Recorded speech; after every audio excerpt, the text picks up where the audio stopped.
Olá, você que está assistindo aqui essa pequena videoaula. Hoje eu, Daniel Campos, e meu parceiro, minha dupla do meu trabalho, o Rafael Passarinho. Apresente-se, Rafa. Olá, boa tarde, boa noite, bom dia. Estamos aqui hoje para explicar um pouquinho sobre uma coisa muito importante para a linguagem de programação, que a gente usa o tempo todo, para otimizar a nossa escrita de código com reutilização de código, que são funções. Mais especificamente, a gente pode, ou melhor, mais geralmente, a gente pode chamar essas funções de subprogramas, que é um termo que aborda tanto funções é, colocadas fora de qualquer classe, quanto métodos que são implementados dentro de uma classe. Bom, para trabalhar com essas funções, as funções precisam de uma passagem de parâmetros. O que seria uma passagem de parâmetros, Rafa? A gente pode definir passagem de parâmetros como uma forma de nutrir ou fomentar, enviar dados para que o subprograma possa fazer modificações nele, operações. Exatamente. E aí a gente tem várias formas, né, nas linguagens de programação, de passar esses parâmetros. Mais especificamente, a gente, como dupla, vai estudar o C++ e como é que funciona essa passagem de parâmetros. E para isso a gente tem um programinha de teste aqui. A gente tem um main que vai possuir três variáveis locais. Essas variáveis estão sendo alocadas na pilha, na pilha dinâmica do programa. É, São a variável P1, P2 e a variável A. Vamos começar aqui um debugger. Prontinho, vocês vão ver aqui que P1, P2 e A já estão alocadas, mas não tem nenhum valor atribuído. E vamos chamar uma primeira função, que é a função posição, para a gente testar como é que funciona a posição dos parâmetros dessa função. É claro que alguns aspectos mais básicos da semântica, como colocar o nome da função, abrir parênteses, a gente não precisa explicar aqui. Né? Vocês estão vendo na prática como é que isso funciona.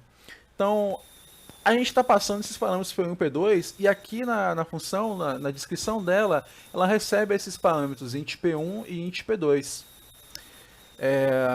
Ok, vamos dar uma olhadinha como é que funciona. A gente passa o P1 e o P2 aqui exatamente nessa ordem. E aí, na função, como vocês estão vendo aqui, P1... Ah, isso aqui é antes, ele já está com o valor alocado, mas não tem o valor atribuído. Assim que for feita a atribuição, P1 recebe 1, P2 recebe 2. É só para testar mesmo como é que funciona essa atribuição. Então P1 tem 1, P1 tem 2, exatamente da maneira que a gente passou. Só que se a gente fizer o inverso, se a gente passar P2 e P1, o que acontece aqui?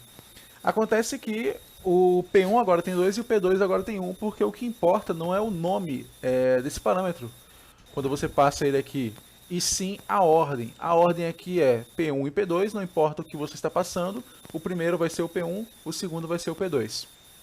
Vocês podem ter percebido que eu ignorei aqui esse int padrão aqui. Isso aqui é chamado de parâmetro padrão. Rafa, você pode explicar pra gente como é que funciona isso? Com relação ao parâmetro padrão, na definição do header do nosso subprograma, um parâmetro padrão não tem a necessidade de passar um parâmetro real para ele quando a gente faz a chamada da nossa função. No caso, ele já é atribuído um valor que já contém no nosso próprio header. Mas, se a pessoa se quiser, houver necessidade, a gente pode informar um valor diferente para ele. Exatamente. Estão vendo aqui que eu na chamada da função eu não passo esse valor padrão e continua funcionando.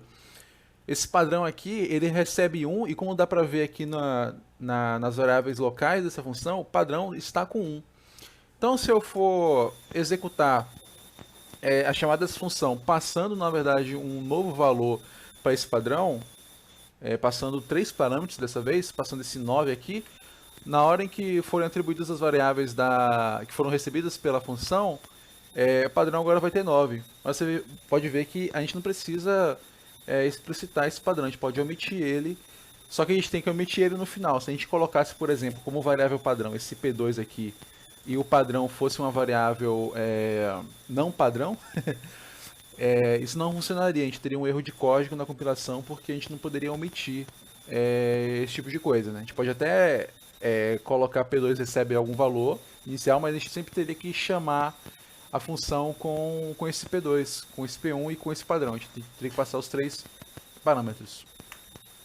Beleza, agora vamos entender um pouquinho como é que funciona a implementação dessas passagens de parâmetros. Aqui no C++, a gente vai usar essa variável a igual a 1 para ilustrar. A gente vai ter uma passagem de parâmetros de duas formas, por valor e por referência.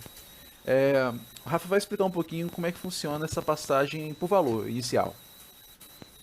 Usando como exemplo nossa primeira função posição, a gente realiza a passagem por valor de P1 e P2, que no caso ele faz uma cópia do nosso parâmetro real e passa para o nosso parâmetro formal que vai ser utilizado no subprograma.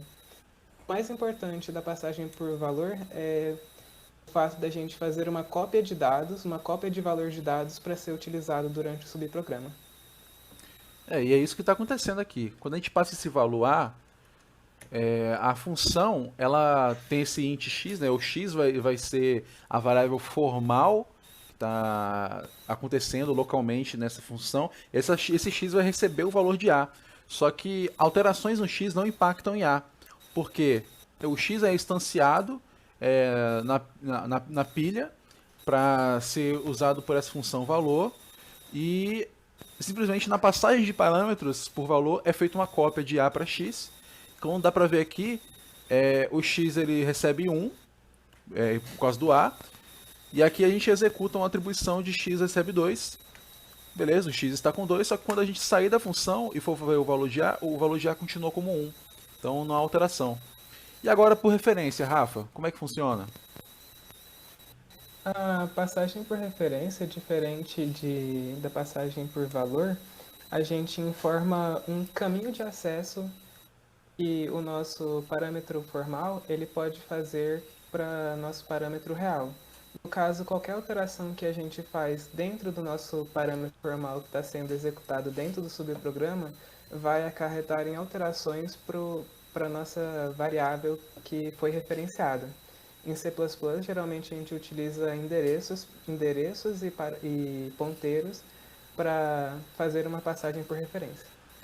E aí, como dá para ver aqui, a gente tem duas formas de passar essa variável por referência, ou seja, uma variável que a gente vai alterar dentro da função, que é, primeiro, essa referência aqui. Você pode ver que eu não estou passando nada além do A. E aqui na função, a gente especifica dessa forma aqui na linguagem, com esse E comercial logo depois do tipo da variável, para dizer que a gente está referenciando ela. Então a gente pode alterar ela aqui, referenciando ela exatamente com o mesmo nome dessa variável formal. Quando a gente for alterar x igual a 3, essa alteração vai alterar o x aqui que tem valor 1, que foi copiado de A, copiado entre aspas, né, porque na verdade esse x é uma referência de A.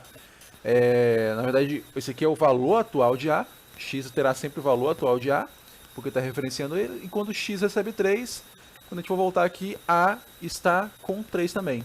Outra forma de referenciar é passando o endereço de A. Aqui você pode interpretar, na verdade, que é uma cópia por valor, na verdade. Porque a gente está copiando o valor de quem? Do endereço. Então a gente passa aqui endereço de A, que é exatamente esse número aqui, esse hexadecimal, que é o endereço na memória de A. E a variável x, ela é um ponteiro de inteiro. Aqui ela tem um valor de lixo de memória.